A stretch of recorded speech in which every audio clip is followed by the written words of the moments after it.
Hi, my name is Ashley Gavin, and today I'm going to be talking about computer science education. But before I start, I should probably tell you what computer science is, because a lot of you probably heard the term computer science and you're like, oh no, please don't talk about that. That sounds boring, that sounds technical. But it's actually not really that bad, so I'm just going to tell you what computer science is all about. So to me, my definition of computer science is that it's a medium for problem solving and self-expression. So much the same way an artist, when she goes to paint something, she thinks about what does she want to paint and then translates that idea, how it would come out in paint and paintbrushes. A computer scientist does the same thing, except they use the computer to build that product. But let's talk about the cool parts about computer science. If you major in computer science, you can go and work for one of these companies. Now, some of the great things about these companies is you can get free food, free laundry, free haircuts. They're very well paid, and everyone thinks that you're a genius. You tell your friends that you work there, they think, oh, you must be really, really smart. Another great thing about computer science is when you major in computer science, you come out making a lot of money. Computer science and computer engineering are 2 out of the 3 top paying majors in college. So if money is important to you, that's something that you can get out of it. If you're more into what matters in life, happiness, computer scientists are second in terms of job satisfaction in this country. First is professors. So me as a computer science teacher, I'm obviously the happiest of everyone. And these guys have a lot to be happy about, I think. More than that, there's job security. More than 1 million jobs in computer science are going to go unfilled. And just so that you understand what a large number that is, there are only going to be about 8 million college graduates over the next few years. So by 2020, 1.4 million jobs in computer science will open up, but we're not going to fill the vast majority of those jobs. Also, that's the founder of Google, Larry Page, and his girlfriend. Just way too good looking for this guy. So young men, if you're interested in women, computer science might be for you. Another great thing about computer science, as a teacher, everything that teenagers love is because of computer science. Video games is a product of computer science. Wikipedia, so that they can write their papers, is a product of computer science. The selfie is a product of computer science. Kim Kardashian wouldn't have a career without the computer scientists that came up with the selfie. Yet despite this, no one takes it. And when I say no one, I really mean absolutely no one. If we look at all the jobs, the new jobs in maths and sciences that are going to emerge over the next few years, 60% of them are going to be in computer science. All the other sciences and maths combined, physics, biology, chemistry, won't add up to the number of jobs, just computer science alone. And yet only 2% of all math and science majors are pursuing computer science as a major. Just under 400,000 students took the AP history test last year. These are high school students, the advanced placement exam. Less than 40,000 took the computer science exam. That's 10%. And of that really small number, only 15% of those students is embarrassing. 15% are women, and embarrassing 8% are students of color. Why? Why? I just spouted the amazingness of computer science. Maybe some of you will want to go and take your first computer science course, but why is no one taking computer science? There are lots of reasons. A lot of people say that it's the culture, and yes, the culture is a problem. Most people, when you think of a computer scientist, you think of a nerd in a basement coding all by himself. You picture the Matrix, you picture these guys, not necessarily people that you want to hang out with, although I'm sure they're very nice. This is another shot of a computer science department that won a grant to fund computer science education, and they put this on their website. And I imagine this is probably their most diverse class. Like, this is the one that they are bragging about. Culture matters a lot, but I actually think that teaching matters more. And I think we can do more quickly by changing the approach of teaching computer science. So I'm going to do an informal, completely unscientific poll. I'm going to ask you guys 2 questions, and I want you guys to answer them. So the first question is, what most influenced your choice of field? So if you're in college, this is your major, or what you think you're going to major in. If you have a job, this is your job, the field that you work in. And I want you to think about, of these 2, which was the most influential on your choice. Number 1, you saw it on TV or in the media and you thought it looked cool. Or number 2, you tried it and you enjoyed it. So who's in camp number 1? Like one person. Who's in camp number 2? Yes, imagine that. You tried the thing that you are going to do for the rest of your life, probably, and you enjoyed it. Now the next question, I had a basic elementary understanding of my field prior to college. And I don't mean that you necessarily had a lot of knowledge about it, but you kind of knew what you were getting into when you signed up for that introductory course when you get to college. How many of you, is that true? The vast majority of people, yeah. I replicated this on Facebook and I found the same results in an equally unqualified, unscientific way. But it makes a lot of sense that we do the things that we like and we're familiar with them. But as teachers, we're not doing this. We actually suck at this. We suck at teaching computer science. And by we, I don't mean me. I mean the United States. I'm actually really qualified, and that's why I'm standing up here. But we reinforce those cultural stereotypes that I was talking about. We alienate students, and we keep them uninformed about what computer science actually is. So at the primary and middle school level, there is no computer science. And a lot of people would make the argument, why would a 3-year-old need to know what computer science is? But very young children are familiar with other sciences. They're familiar with biology. They go to the doctor. They talk about these things. Being a doctor is a field that they can see themselves in. But there's no computer science curriculum at the middle school and high school, or sorry, the middle school and the primary school level. So when you reach middle school and you're going through puberty and you're thinking about your future as an adult, and you don't know what computer science is, that's not something that you're going to picture for yourself in the future. At the high school level, it's a little bit better, but still fairly abysmal. Only 50% of states offer computer science course as a credit that goes towards your graduation. What 16-year-old is taking a course that does not count towards her graduation? The kids that I showed you in the first couple slides, right? Not normal high school kids. And the problem is that even those that are teaching computer science, we're not really sure if they're teaching real computer science. And by what I mean by that is a lot of schools teach things like Facebook privacy settings, Microsoft Word, and they claim that those are computer science skills. They claim that web design is computer science, which it actually isn't. So only a small subset of these schools are actually teaching real computer science. And within those, only the top math and science students are allowed to take it. And a lot of them probably don't even know what it is. And by the way, computer science isn't math. For computer science were math, it would be called math. But it's called computer science. And it's called that for a reason. So just so you know a little bit more about me, I majored in computer science and got honors in computer science at a school called Bryn Mawr College. And then I went on to work as an engineer at a national security lab at MIT. And right now I teach some college-level computer science at Wesleyan University. You're probably like, wow, she sounds pretty smart. She must be really good at math and science. Nope. No, very bad. So let's look at my transcript from high school here. I failed biology and had to argue my way out of summer school. And I got straight C's and D's in other maths and sciences. My overall GPA was not great. Yet I was able to go into computer science and I was really good at it. And I didn't even take math later on in life. I still have never even taken pre-calc. Most of you probably have much higher math skills than me. Then we take all those kids, we put them in a room, and we show them this on their first day of class. Now let's imagine that you wound up there somehow. You're not a top math or science student, or even if you are, you've never heard of computer science, and you're surrounded by the most competitive kids in your school. And then the teacher puts this on the projector, this little monstrosity here. How many of you might feel intimidated? Yeah, because it's terrifying. I've been coding for 10 years. I still find this terrifying.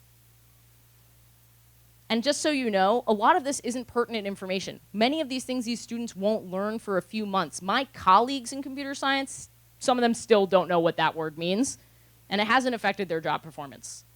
Why are we doing this? We need more engineers, and yet we're pushing these kids out and trying to make this seem like it's an elite club for only the smartest people in the country. Computer science is not about numbers or random symbols. It's not even really about code. It's about problem solving and making really, really cool things. That's what I mean when I say that it's a medium. So I've put together a focus on that medium in education that I think will work better than the way we're currently teaching computer science. So the first part of my philosophy is project-based learning. Computer science is the only subject where on day one you can walk into class and in 45 minutes you can program a video game. No other class can do that. So why wouldn't you do that? Right? That's something that everyone is going to enjoy. But the great thing about using project-based learning is that, again, computer science is not about coding. It's about problem solving, and I'll give you an example of what I mean. Let's say a student actually wants to build a video game like Mario, where a little guy runs across the screen and jumps up on platforms and sort of jumps on bad guys. The first thing that you have to figure out is the steps that make that possible. How do I make this person jump? When they reach the top, how do I make them come back down? What if something bumps into them along the way? These are all considerations that you have to think about. You don't code them first. You think about them first. Then you think, what are the worst case scenarios? Like, what's a scenario that I haven't thought about yet? How do I test the solution to make sure that it works? That's all problem-solving skills that apply far beyond computer science. And when you do project-based learning, you can do that in your classroom. Another great thing about project-based learning is that computer science doesn't exist in a vacuum. You can't do computer science for the sake of doing computer science. You have to apply it to another field. That's why it was made. So when a student says, well, I don't really think I'm interested in that, that doesn't really matter. What are you interested in? And let's apply computer science to it. So I do a lot of robotics work, a lot of generative art, a lot of video games, music, medicine, things like this. And that really brings in kids that thought they weren't interested in computer science. Another great thing about computer science is that you can share it with the world. So how many of you are like a humanities or social science major? Yeah, so quite a few of you. Have you ever written a paper and told a friend about it, and your friend was like, whoa, I want to read that paper? And they actually read it. Like, they actually printed it out, you handed it to them, they read it, they gave it back to you. One person. You're the first I've ever met. The great thing about computer science is if you make an app, it's on your phone, and all of your friends are going to be playing it by the end of the day. They're going to share it with their friends. They're going to be, look at this cool thing that my friend made. That gives you pride. That makes you feel empowered. And that's sharing the love of computer science. And maybe those kids are thinking, I want to do something like this. Relevancy is also super important because people think computer science is really, really hard, and it's not. A lot of the things that are in the App Store right now, you could probably make by the end of your first computer science class. So my students, they actually built the iPhone game 2048, which was #1 in the App Store for a little while, and they built it in 4 days. So by the end of this, they're thinking, what else can I make? What else can I get in the App Store?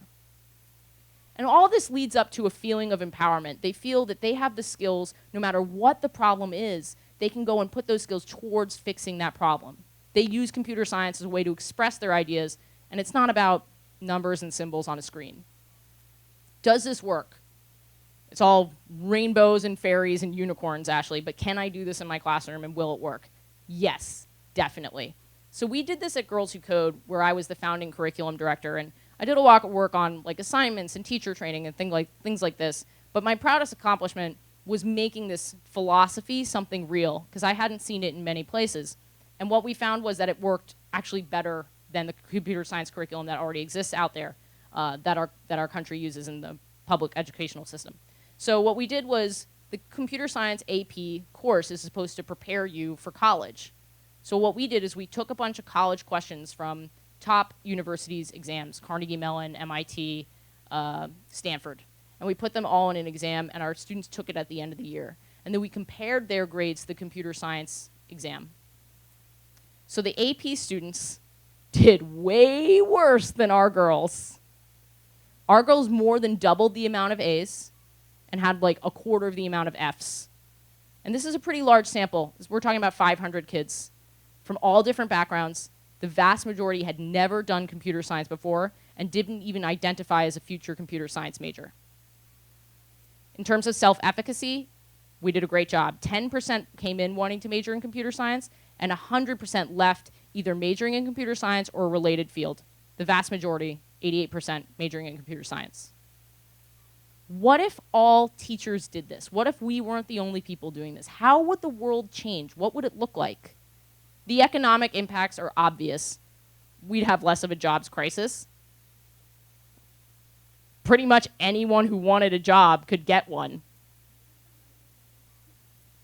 But what about building your own business? What if you have another passion that isn't computer science, but is related to computer science? If you're running your own business, you can build your own app. You don't have to wait for a technical co-founder. You can just go out and do it. If you want to build your website, you can. If you want to do marketing, you can. You don't have to spend that extra cash, and you can get a custom solution. My friend works at Urban Outfitters, and she said to me, I want to learn how to code. I was like, me, the evangelist of computer science. I was like, how is that relevant to your job? She was like, well, I thought about this, and really it's not about the product anymore. Like, we have a lot of products. The problem is finding the person who wants to buy it.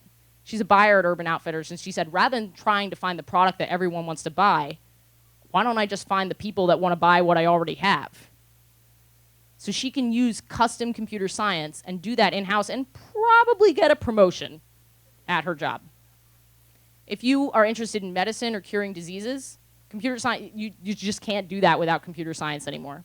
I don't know if you've heard this, but cells are like really small, and they're hard to by hand analyze. So using computer science, you can write scripts to cure diseases, and I just taught my friend how to code so that she could try and cure sickle cell anemia. That's the problem that she's working on. So basically, I'm curing sickle cell anemia.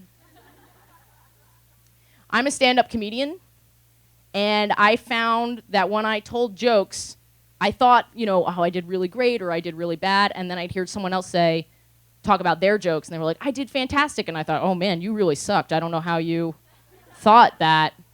And I realized it's so subjective. So I wrote code to analyze audience response and to build sets for me so that my set is the best possible set for a certain amount of time.